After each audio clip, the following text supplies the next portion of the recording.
Salut à toutes et à tous, c'est Elias. On se retrouve aujourd'hui pour une analyse et pronostic en compagnie de Movsar Ibragimov. On va parler de l'UFC Riyad qui se déroule le samedi 1er février. En plus, la bonne nouvelle, c'est que ça va se passer aux horaires européens. Et pour son premier déplacement de l'année en Arabie Saoudite, on peut dire que l'organisation a mis les petits plats dans les grands, comme on en parlait avec Movsar avant de débuter l'enregistrement. Mais parlons d'abord du main event plutôt entre Israël Adesanya et Nassourdine Imavov. C'est du très lourd. Comme main event, je vais y arriver, notamment Magomedov face à Michael Venom Page. Ça s'annonce vraiment très très lourd. Et en plus de cela, Stylebender qui affronte Nassourdine Imavov, il a absolument pas le droit à l'erreur parce qu'il reste sur deux défaites consécutives. On va donc en parler avec Movsar Ibragimov.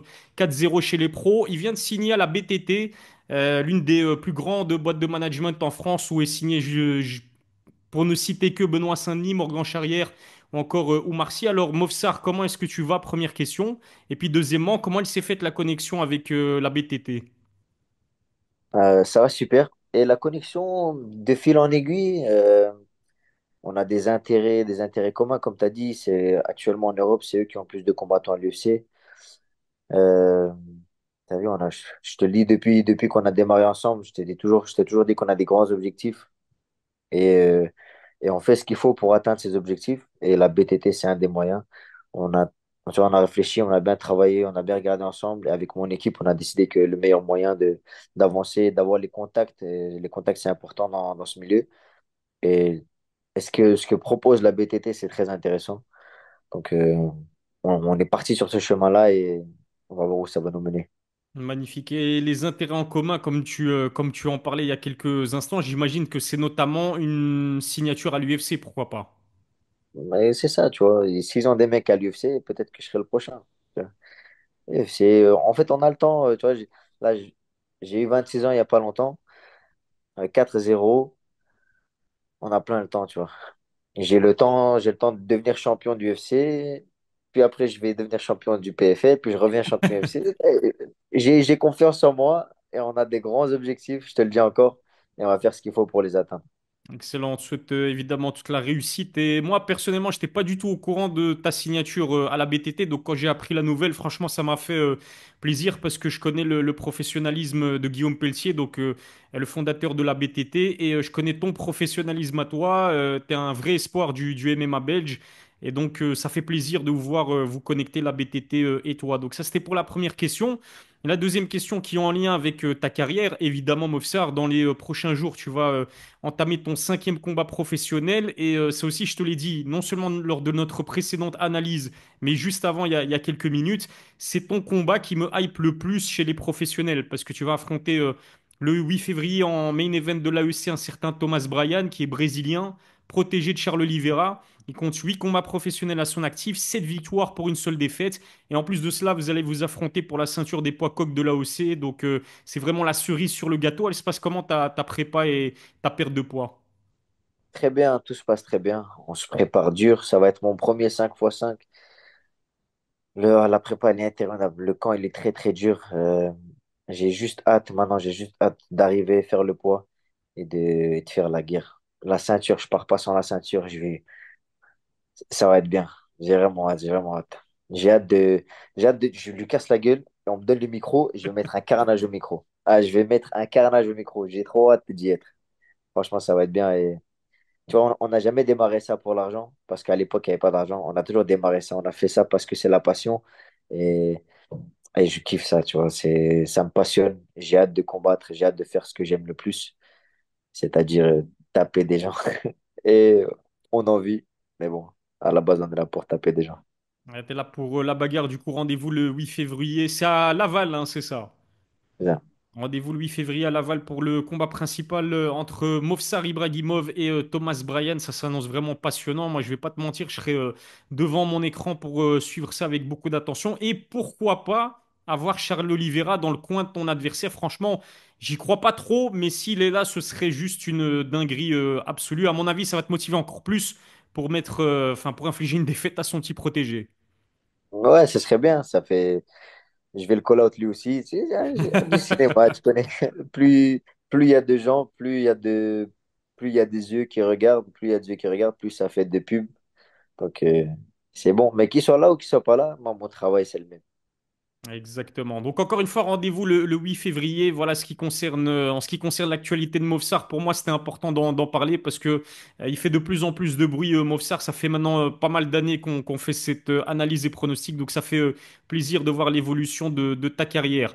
Venons-en au sujet principal, évidemment, de cette vidéo. Israël Adesanya vs Nassourdine Imavov qui aura lieu donc lors de cette UFC Fight Night. C'est Riyad qui a vraiment des allures de cartes numérotées parce qu'en plus du combat principal, comme je l'ai dit dans l'introduction, ça m'a fait bugger tellement c'est vraiment super impressionnant cette carte. Shara Magomedov vs Michael Venom Page en main event. La présence de Sergei Pavlovich aussi, qui fera face à Jairzinho. Ikram Aliskerov, il sera là. Et puis du côté de la France et de la Belgique, Faresiam et Bola Gioki. Franchement, c'est pour moi peut-être l'un des meilleurs Fight Nights qui ait jamais eu. Peut-être que je m'enflamme un petit peu, mais en tout cas, c'est un très très beau Fight Night. Et ce qui est sûr, c'est que pour moi, c'est loin devant l'UFC 312 explosé au sol qui aura lieu le week-end d'après avec en main event Sean Strickland vs Dricus du Plessis 2 et en main event Zhang Weili vs Tatiana Suarez. Est-ce que tu es d'accord avec moi? Ce UFC Fight Night, c'est vraiment du très très costaud. Ouais, hein, franchement, il est incroyable. L'UFC, ça aurait très bien pu être le 312. Et Ouais. le 312, ils auraient pu en faire un Fight Night. Mais la raison derrière ça aussi, c'est que tous les gars de l'Est, Russie, etc., Tadjikistan, Daghestan, ils n'ont pas besoin de visa pour aller à Arabie Saoudite, Mhm. etc. Donc, tous les mecs qui ont du mal à faire combattre aux États-Unis, ils les font combattre là. Donc, c'est pour ça que ça fait des gros fights. Bachar Aboulette, par exemple, ce genre de mecs-là, c'est dur de leur trouver des visas. Et ça nous fait des cartes de malade à nous. Donc, ouais, la carte, elle est folle, hein. Nassourdine en main event, Chara Boulette, son dernier combat, il était incroyable. Là, ils nous le mettent face à Venom Page. Non, ça va être fou. J'ai hâte de voir ça. En plus, ce qui est bien, c'est que comme c'est là-bas, ça va certainement être aux horaires européens. Donc, encore mieux. Ouais, sur le site de l'UFC, c'est pas mis aux horaires européens, mais sur deux, trois autres sites, genre Tapologie, Sherdog, apparemment c'est aux horaires européens, ce qui serait logique, hein, puisque à chaque fois qu'ils vont en Arabie Saoudite ou aux Émirats Arabes Unis, on a droit à des horaires abordables, donc c'est vraiment encore d'autant plus bénéf pour nous, spectateurs européens de MMA. On va parler du combat principal de cette UFC Riyad, qui a encore une fois des allures d'UFC numéroté, Israël Adesanya vs Nassourdine Imavov. Un régal absolu. Parce que d'un côté, on aura l'un des plus grands, si ce n'est le plus grand poids moyen de l'histoire de l'UFC, deux fois pardon, champion dans la division, invaincu chez les moins de 84 de 2018 à 2022. Je veux bien sûr parler d'Israël Adesanya. Mais de l'autre côté, il y a aussi du répondant parce qu'on aura affaire à l'un des meilleurs combattants français, numéro 5 chez les poids moyens. Il a remporté ses trois combats en 2024 et en plus de cela contre des top 10 chez les middleweights. Peut-être l'une des plus grandes chances de ceinture à l'UFC pour les Français. Comment ne pas être hypé Movsar par ce Adesanya vs Imavov? Ah, le combat, il est incroyable. Surtout pour nous en tant que francophones. Euh, Comme tu as dit, moi je suis d'accord avec toi. Pour moi, c'est actuellement la plus grande chance d'avoir un champion euh, pour les Français.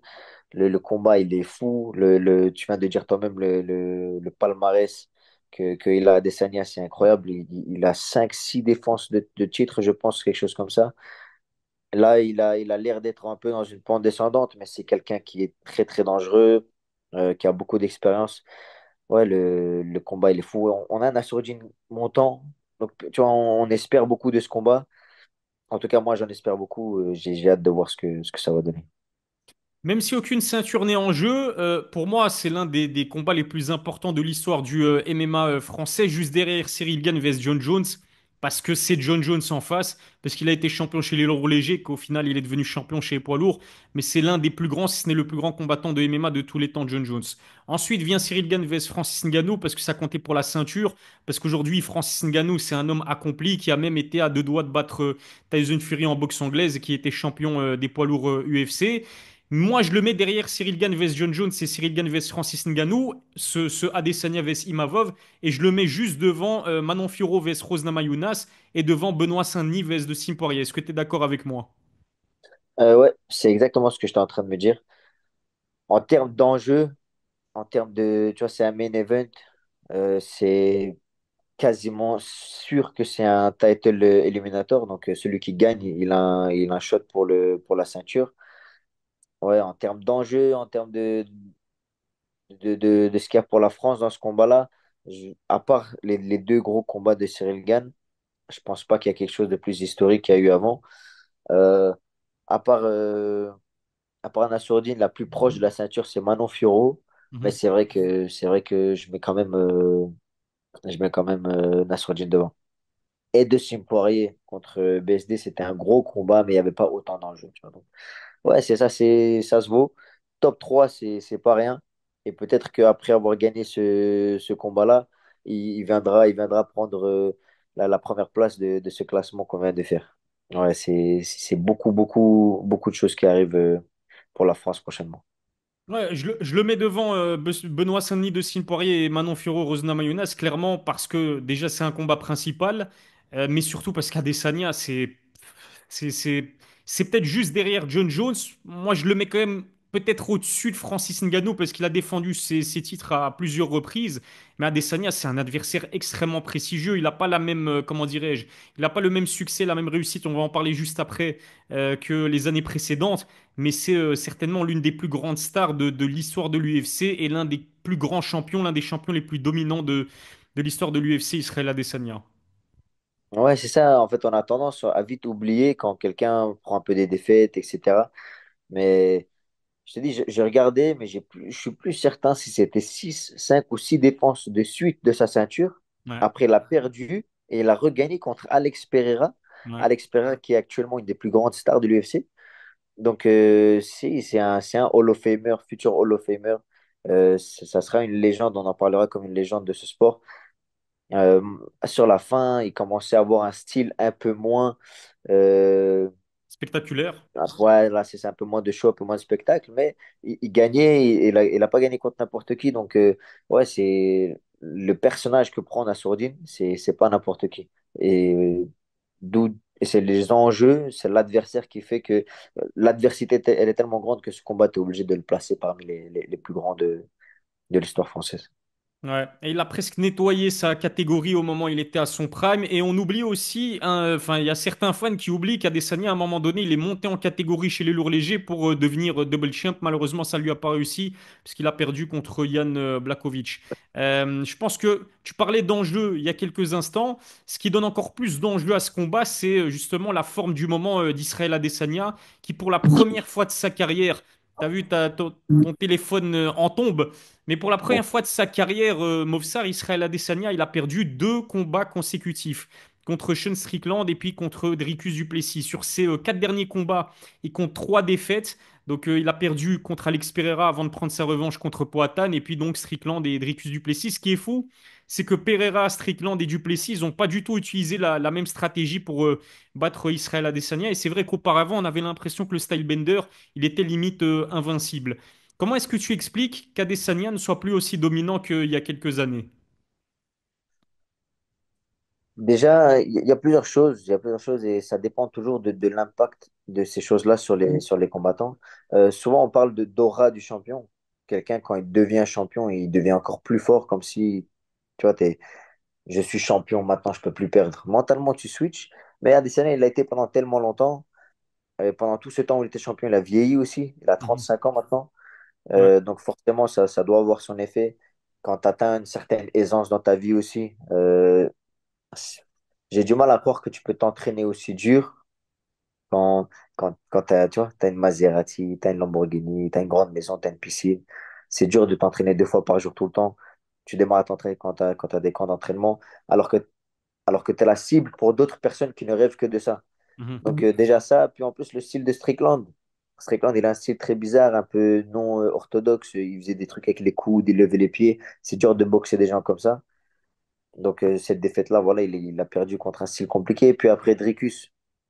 Dricus, un gros combat, un gros rythme. Adesanya, en fait, il a perdu ces combats-là, mais sans être ridicule. Tu Mhm. vois. Il a donné de l'adversité. Et c'est vrai qu'il n'y a pas beaucoup de lutteurs dans cette catégorie. Et Dricus, il gère bien le changement de niveau. Il strike, il lutte. Moi, j'ai du mal avec lui, je l'aime pas du tout. Même Strickland, je les aime pas du tout. Mais il faut dire que ils font bien ce qu'ils font. Adesanya, il a toujours bien géré contre les gens qui sont très très forts, mais dans des styles plus académiques, plus scolaires. Alors que là, tu arrives contre quelqu'un, il fait n'importe quoi, il met des coups, on dirait qu'il fait du Wing Chun. C'est dur de comprendre ce qu'il fait. Mhm. Parce que moi, j'ai déjà affronté des mecs comme ça. Par exemple, le dernier que j'ai affronté, tellement il lève les pieds, il envoie des front kicks, des trucs bizarres, il tourne, des coups de pied retournés. C'est bizarre. Donc, je le lutte parce que tu sais Mhm. pas ce qu'il va faire. Tu vas prendre un mauvais coup, tu vas tomber. Et c'est ce qu'il y a eu pour moi avec Strickland. Et Dricus, c'est le changement de niveau, c'est la lutte, ce genre de style que Adesanya, il a pas goûté. Donc voilà, deux défaites de suite, mais il en reste pas moins très très dangereux. Ouais, exactement. Ouais, Strickland, c'était une vraie surprise. Strickland, parce que on disait que c'est un one-trick pony, c'est-à-dire il a une seule arme, c'est sa boxe. Sauf que comme tu l'as dit, il est tellement peu orthodoxe et puis il a un cardio vraiment incroyable. Il n'a pas arrêté de mettre la pression à Adesanya. Premier round, fin du premier round, je crois, il sonne à Adesanya, puis on a senti que le style bender n'était plus le même. Et puis Dricus du Plessis, ça beaucoup moins surprenant. D'ailleurs, je pense que dans notre analyse, Movsar, toi et moi, on avait donné Dricus du Plessis vainqueur parce qu'il est archi complet. Je viens de revoir le combat là avant cette analyse et je t'avoue que le rythme il était effréné, c'était vraiment un combat compétitif. Adesanya avec ses frappes en anglaise au corps de Dricus du Plessis, tu mets si c'était quelqu'un d'autre que du Plessis, peut-être qu'il aurait gagné ce combat. Sauf que Dricus, ben il a une âme de champion, qu'on l'aime ou qu'on l'aime pas, il est solide, il a un gros mental et puis il est complet. Et lorsqu'il a réussi à amener Adesanya au sol dans la quatrième reprise après l'avoir sonné avec son anglaise, il faut le dire bah, les carottes étaient cuites et il a réussi à soumettre Israël Adesanya. Mais qu'est-ce que tu retiens de ce combat? Je sais pas si tu l'as revu il y a pas très longtemps. Moi, en tout cas, je me suis régalé hein, devant ce Adesanya Duplessis. C'est du haut niveau, c'est du très haut niveau. Euh, En fait, c'est vraiment la manière dont je m'attendais à voir ce combat. Il a un striking aussi non orthodoxe. Ouais, de fou. Dricus, sa manière de bouger ses pieds, on dirait qu'il est sur des échasses un peu. Mhm. Ouais, il est bizarre. Il strike, il se jette beaucoup. Ouais. Euh, Franchement, quand tu le regardes, t'as l'impression. Franchement, moi, personnellement, j'arrive pas à regarder son striking et à me dire que ce mec-là, il est bon. Mais c'est ça le plus dangereux avec eux. C'est que j'ai la même chose avec Strickland. Quand tu vois son striking, tu te dis, mais il est nul. Ouais. Et c'est pourquoi tu dis qu'il est nul? Parce que c'est moche. Et quand c'est moche, c'est ça qui fait ils sont aussi dangereux. Il fait pas les choses comme tout le monde. Ses coups, ils ont des angles. Son crochet, moi, mon crochet, il va être horizontal. Lui, son crochet, Mhm. il va tomber. Il va faire des Ouais. trucs comme ça. Il va te mettre entre un crochet et un uppercut. C'est des coups tellement bizarres. Puis après, il a fait son opération du nez, je pense, Mhm. Dricus. Donc, Ouais. cardio illimité. T'as le danger aussi. T'as ce danger de tu sais pas si le mec il va shooter, il va striker. Vu que tu sais que c'est un bon lutteur, t'as cette inquiétude. Comme Khabib, il avait mis un knockdown à Conor. Parce Ouais. que tu es obligé de t'inquiéter du takedown. Donc, tu peux pas striker de la même manière. Mhm. Ouais, il y a beaucoup de choses qui rentrent en compte. Euh, Dricus, il a gagné ce combat. Il gagnait déjà ce combat et après, il a fait rire Neketcho au quatrième round. Ouais, il a confirmé sa place de champion et personne actuellement est meilleur que lui. Ouais, il va défendre sa ceinture contre Strickland lors d'un rematch. Je sais pas si toi tu l'attends. Moi, je l'attendais pas du tout ce rematch, mais en tout cas, ça se passe, je crois, le 8 février. En tout cas, le week-end juste après Adesanya vs Imavov, donc la catégorie, elle bouge et c'est vrai que Duplessis est quand même sous-coté, sous-estimé. Tu te souviens qu'avant Whittaker, toi et moi, on avait pronostiqué une victoire de Whittaker, mais il nous a fait mentir et il en a fait mentir plus d'un. C'est vrai que je pense qu'il est parti pour rester, à part s'il croise un Khamzat Chimaev, mais en tout cas, il a des armes et notamment sa puissance et sa faculté à finaliser les combats, que ce soit debout ou au sol. Venons-en à Nassourdine Imavov qui, contrairement à Israël Adesanya, lui, il est sur une pente ascendante parce qu'après une année 2023 assez compliquée où il perd contre Strickland justement, no contest contre Chris Curtis et combat annulé contre Ikram Aliskerov, bah, le sniper réalise une année 2024 excellente avec une victoire contre Roman Dolidze, Jared Cannonier, Brendan Allen qui sont tous les trois dans le top 10 de la catégorie des poids moyens. Il a changé d'entraîneur il y a quelques années. Il est passé de Fernand Lopez à Nicolas Haute. Mais c'est pas le seul changement parce que même en termes de management, il est passé du management factory à Younes. Younes, le directeur marketing de Venom qui manage donc Nassourdine Imavov. C'est des choix décisifs, c'est des choix forts. Mais force est de constater que c'est des choix qui ont porté leurs fruits, Mofsar. Ouais, c'est ça. À l'époque où il a fait cette transition, on a déjà commencé à en parler.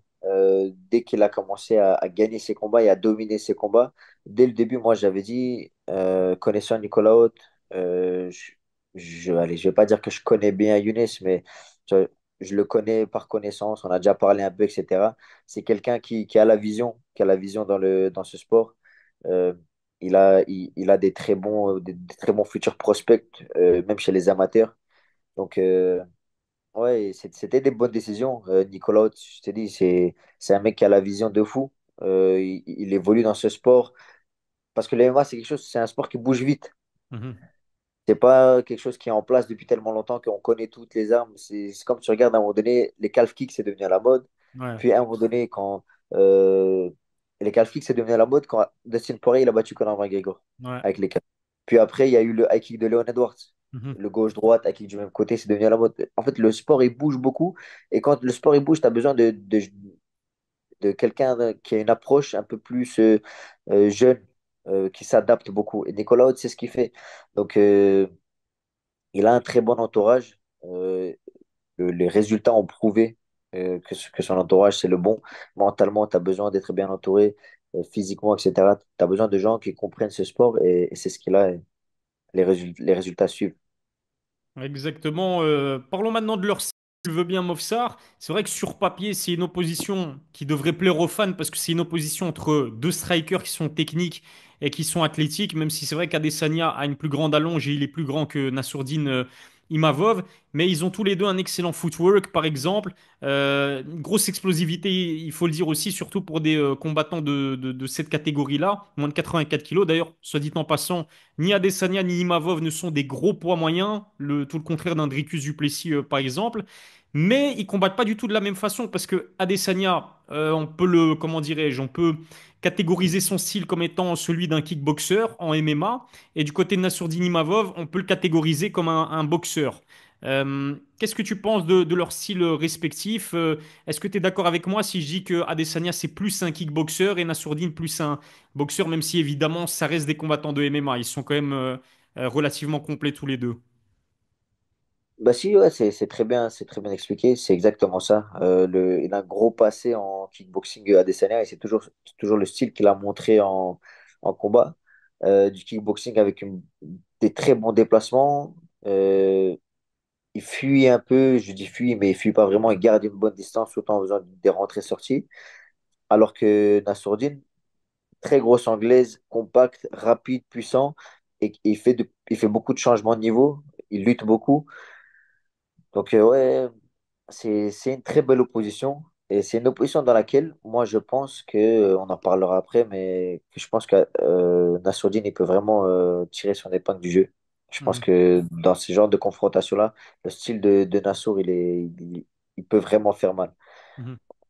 Ouais, c'est ça, hein. Deux strikers, mais les armes de Nassourdine, elles sont un peu dangereuses pour Adesanya.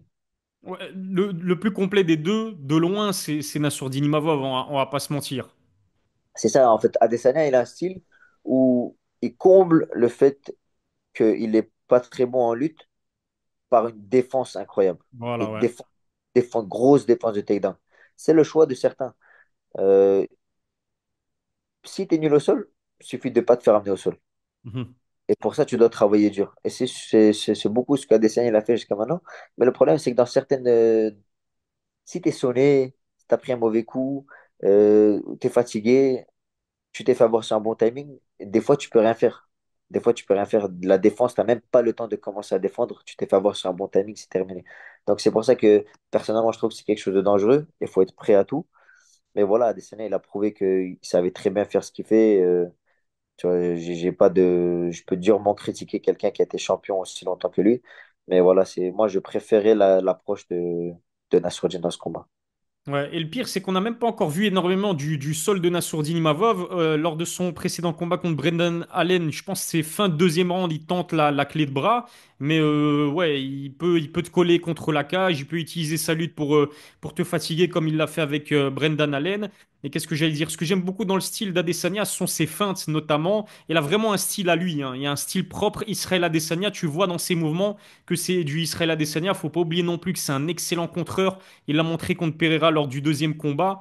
Un timing de fou furieux. Donc voilà, c'est vrai que on a une opposition entre deux strikers, mais deux strikers quand même relativement différents.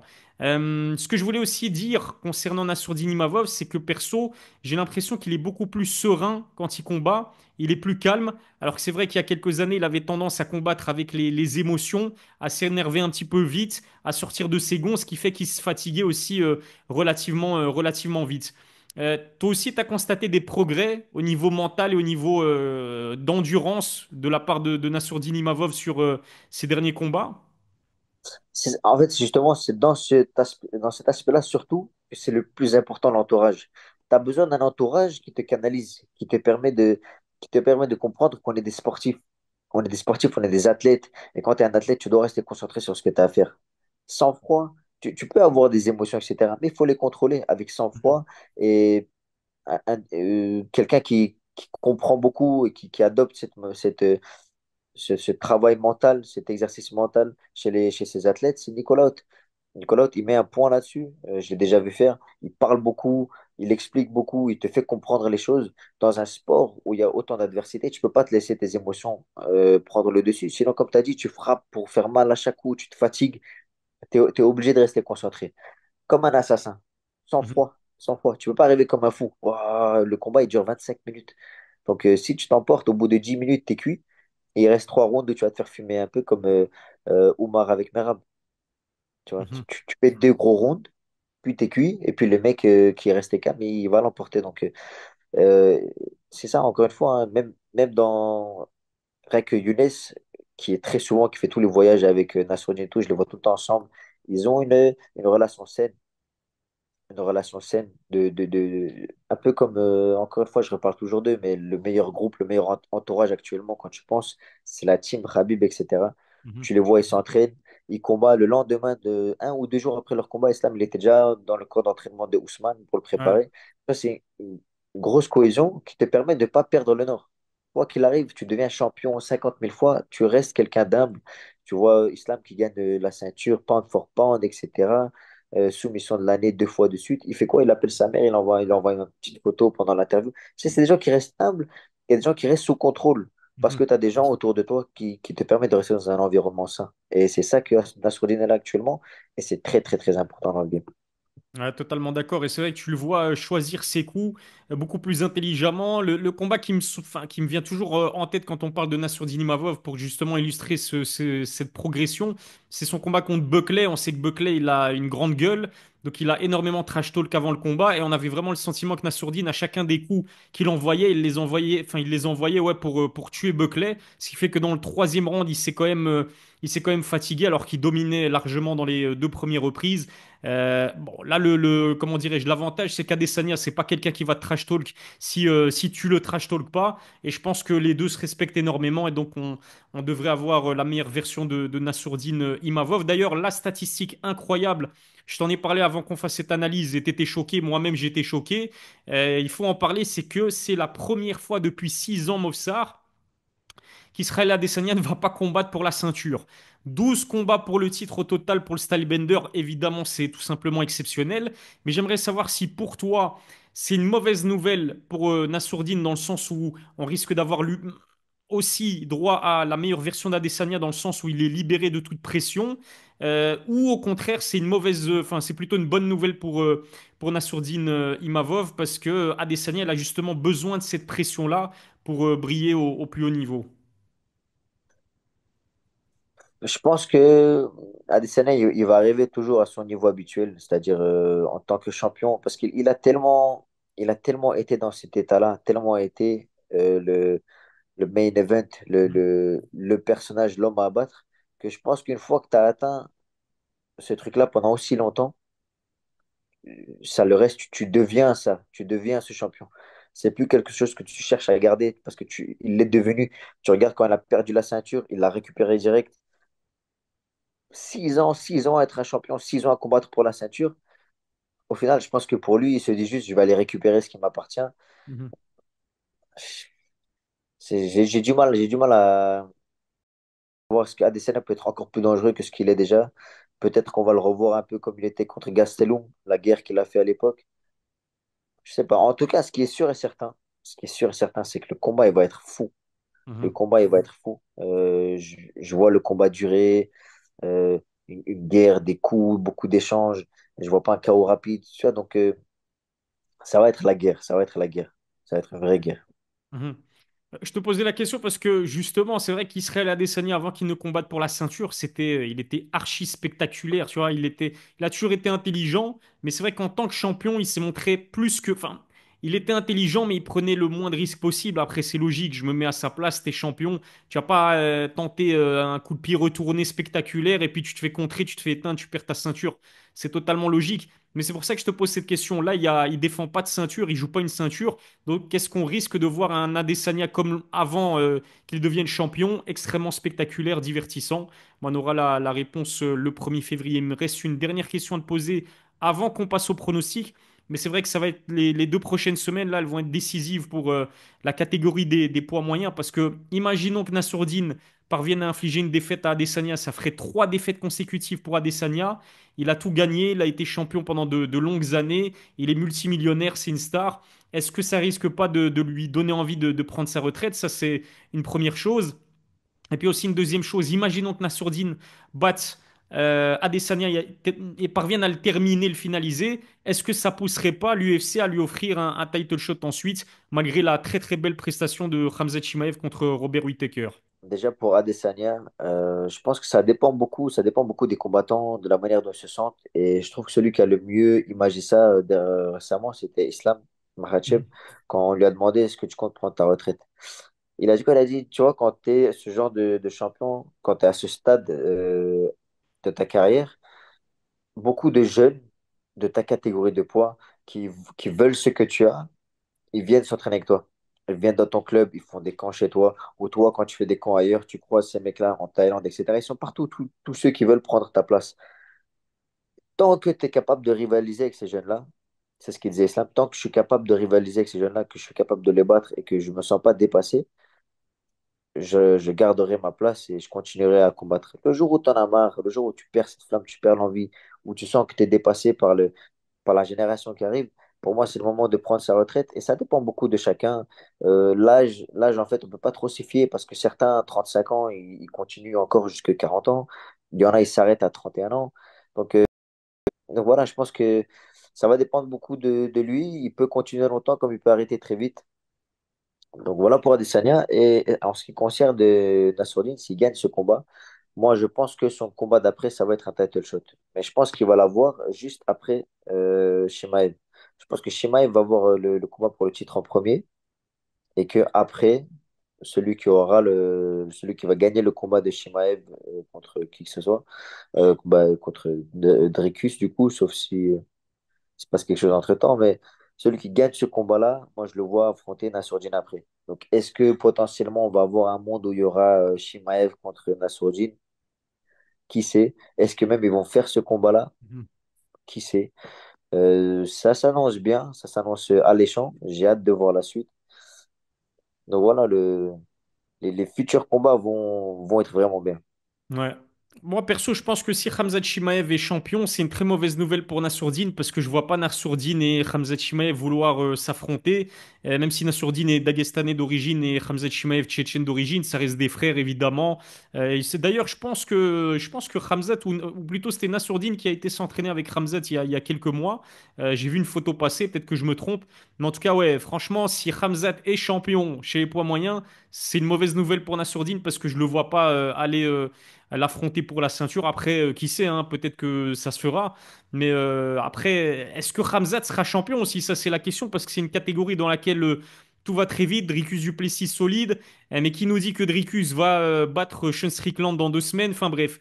En tout cas, ce qui est sûr, c'est que je me souviens il y a quelques années, quand on parlait de cette division-là, on disait que c'était l'une des divisions les plus ennuyantes parce qu'Adesanya roulait sur la concurrence assez facilement et donc c'était pas intéressant. Alors que là, franchement, tu as 2, 3, voire 4 combattants qui ont le potentiel pour devenir champion dans cette division-là. Mofsar, merci d'avoir répondu à mes questions. Il m'en reste une, la dernière, la plus importante. C'est quoi ton pronostic pour ce Israël Adesanya vs Nassourdine Imavov qui, je le rappelle, va se faire en combat principal de l'UFC Riyad, ça je l'ai déjà dit, mais sur 5 rounds. Chose que je n'ai pas précisé depuis le début de la vidéo, mais bon, vous savez qu'un main event, c'est toujours 5 rounds à l'UFC.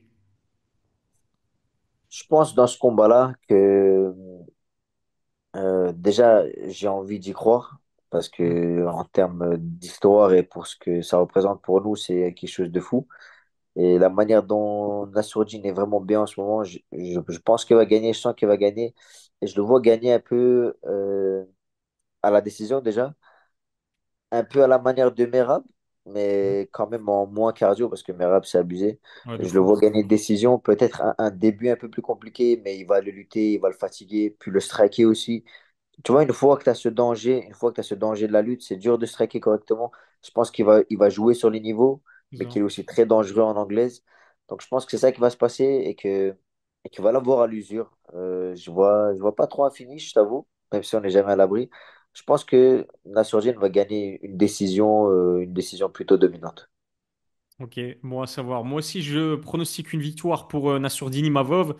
Ce qui est bien avec lui, on en parlait tout à l'heure, c'est qu'il est complet. Donc Adesanya, il va pas seulement faire attention à une tentative d'amener au sol, il va devoir aussi faire attention au point de Nassourdine Imavov. Parce que quand tu as un combattant unidimensionnel qui veut juste lutter, si tu défends ses deux, ses trois, ses quatre premières tentatives d'amener au sol, il a plus de solution après. Tu vois, en plus, ça fatigue de tenter d'amener quelqu'un au sol. Mais Nassourdine Imavov, il est complet.